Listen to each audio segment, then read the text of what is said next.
semuanya, sebelumnya perkenalkan aku Dea Puspitasari dari Fakultas Sains dan Teknologi Prodi Sistem Informasi. NIM aku 0531420079. Halo teman-teman semuanya, balik lagi sama aku Dewi. Di video ini aku mau menjelaskan hasil dari tugas praktik 2 pemrograman berbasis web yang berfokus pada penerapan Vue.js untuk membangun aplikasi pemesanan dan distribusi bahan ajar SITA Universitas Terbuka.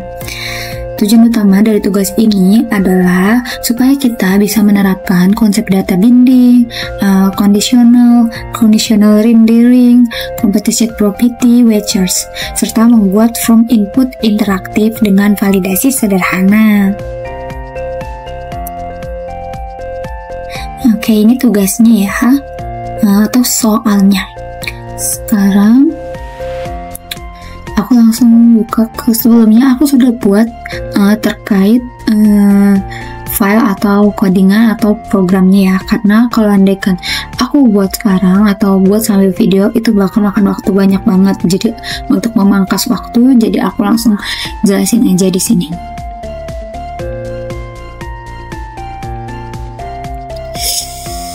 Oke, nah ini untuk struktur proyeknya seperti ini ya, terdiri dari 3 halaman utama. 3 halaman utama itu ini sama ini ya. 3 halaman utama.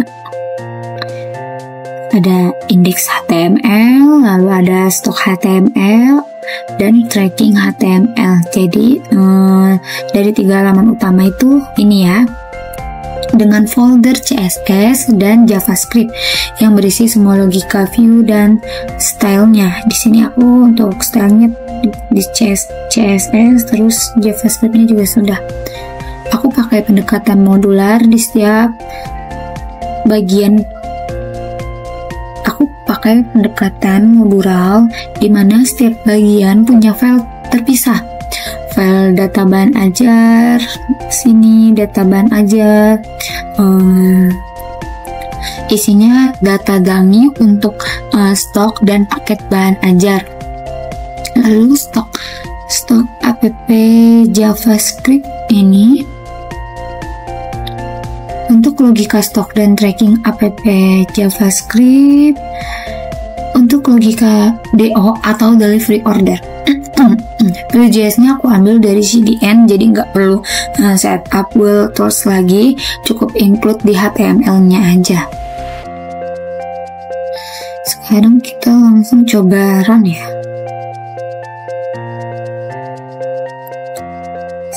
Oke. Halaman indeks berfungsi sebagai menu utama untuk berpindah ke 2 halamannya. Di sini aku ada bikin 2 halaman, yaitu stok bahan ajar dan tracking delivery. Sekarang aku jelasin halaman stok bahan ajar. Nah, di sini aku menerapkan data binding dengan V-model pada semua input filter dan forum. Contohnya aku bisa pilih UPBJJ. Contoh aku pilih UPBJJ Jakarta. Lalu kategori dan filter stok seperti kosong dan di bawah safety, ini filternya. Oke. View otomatis memfilter data tanpa reload halaman. Untuk conditional reading aku gunakan VF dan VElse if maksudnya, dan VElse untuk menampilkan status stok. Kalau stok kosong, tampilan budget merah kosong kayak gini. Yang aku tandain ya. Kalau stok safety muncul kuning menipis. Oke, kita coba lihat yang safety. Nah, nih kuning menipis. Kalau stok aman muncul hijau. Kita lihat stok aman. Stok aman seperti ini ya. Stok aman.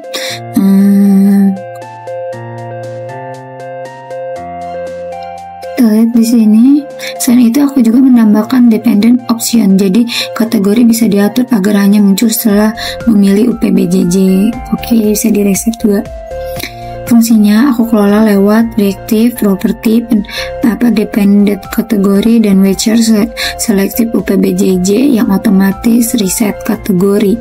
Ini ya, yang tadi aku bilang, satu PBJJ berubah. Aku juga buat 2 wager lain, satu untuk memantau perubahan stok agar nggak bisa diisi nilai negatif, dan satu lagi untuk relasi antar filter.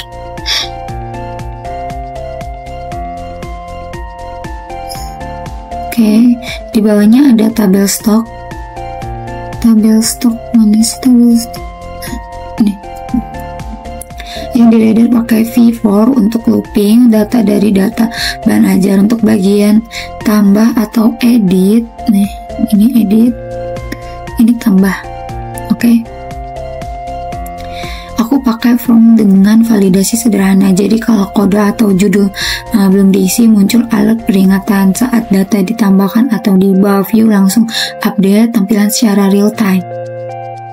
Kita coba tambah bahan ajar ya. Kita coba tambah bahan ajar.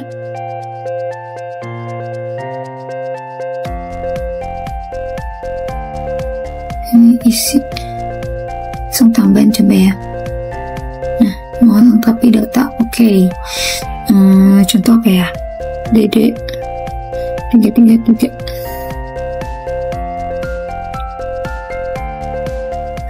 Nama judulnya matematika. Ini contoh aja ya guys. Kategorinya kita pakai oke, sistem informasi deh. PBJJ kasar. Lokasi raknya D3, lalu kuantitinya kita tulis 10, ada 10 ya. Safety ini tuh kayak buat jaga-jaga, 9 5 deh, 5 buat harga di 55.000. Oke, kalau udah catatan halamannya tuh bebas sih, kayak ini aman ya, edisi terbatas. Ini tulisannya, nah, edisi terbatas. Nah, kalau udah kita tambah, nah baru ditambahkan. Kita cek ya. Nah, ini mana sih dia? Nah ini nih yang aku tambahin. Kita lihat di kategori Makassar deh. Nah, tadi aku tambahin ya, DD 55.000 aman. Oke. Jadi kayak gitu guys. Nah, begitu klik tambah, datanya langsung nambah di tabel tanpa reload, karena semua dikontrol lewat manipulasi reactive view.js JavaScript. Oke, sekarang kita balik sekarang masuk ke halaman tracking delivery order. Kita cek. Oke. Sekarang masuk ke halaman tracking delivery order. Di sini aku memanfaatkan computed property untuk menghitung nomor DO otomatis. Nomor DO akan terbentuk dengan format DO berapa, terus strip berapa berdasarkan data yang sudah ada di sini ya. Ini yang data DO.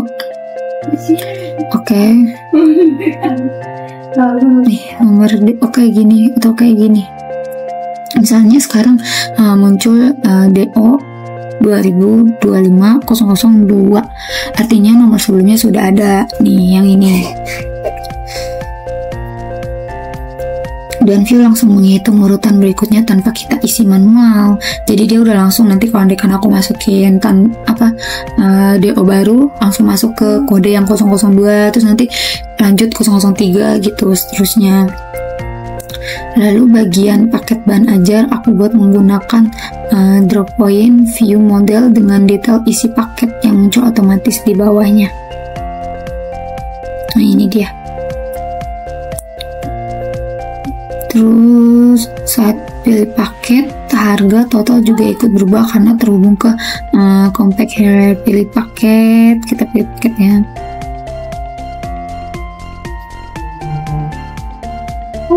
Nah ini kalau ada kayak detail paket gitu. Di sini juga aku pakai dua lectures. Pertama, memastikan input name hanya bisa di angka. Jadi kalau ada huruf langsung dihapus otomatis. Contoh tuh, dia nggak bisa nulis huruf ini. Aku udah coba ketik ke huruf ya. Dia nggak bisa. Dia cuma bisa masukin angka aja. Jadi kalau ada huruf langsung dihapus otomatis gitu. Lectures kedua, memantau setiap kali paket berubah. Ini contohnya penerapan real time ya. Misalnya kita isi name-nya 1, 2, 3, 4, 5, 6, 7, 8, 9. Terus pilih paket itu ini. Klik tambah DO. Oh ya, namanya belum. Riri nanti. Ini contoh aja ya. Terus pakai ekspedisinya kita pakai coba JNE. DO baru ditambahkan, oke. Nah, ketika aku isi form dan klik tambah DO, sistem otomatis menambahkan yang kayak tadi tuh dalam tabel DO, bawahnya lengkap dengan total harga dan ekspedisinya. Kalau ada file kosong, muncul alert validasi agar pengguna tahu mana yang belum diisi. Kayak tadi aku udah coba isi tanpa nama, dia nggak bakal bisa masuk ke ini data DO. Kalau nomor tidak ditemukan, muncul teks tidak ditemukan. Aku juga menambahkan fitur pencarian. Oh ya, fitur pencarian itu kita masukin nomor atau resi ya. Di sini aku coba tulis 001. Nah, hasilnya bakal ada nih. Tapi kalau andekan kita masukin nomor DO yang nggak tertera di data DO, dia bakal kayak gini, tidak ditemukan, hasil tidak ditemukan. Ini contoh implementasi kondisional rendering lagi. Semua halaman menggunakan file CSS eksternal dengan gaya yang aku buat sendiri. Aku tambahkan tema warna gradasi biru gitu ya, dan cyan atau kayak hitam dongker gitu kali ya.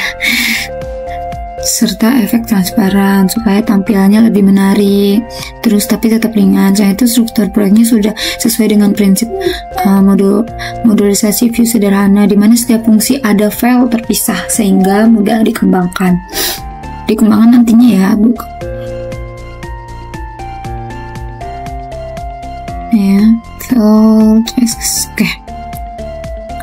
Menunjukkan kode dengan cara ini. Tugas ini tidak hanya memenuhi kriteria fungsional tapi juga memperhatikan pengalaman penggunaan. Di sini beberapa yang aku masukin di file CSS-nya atau di program CSS-nya. Jadi kesimpulan di tugas praktik 2 ini, aku sudah menerapkan semua komponen penting Vue.js, mulai dari data binding, conditional rendering, complete set property, wedges, validasi form, hingga interaksi UI real time. Aplikasi ini sepenuhnya berjalan di sisi front end tanpa back end, tapi sudah cukup menunjukkan bagaimana Vue.js bisa membuat sistem interaktif seperti Sita dengan cara sederhana.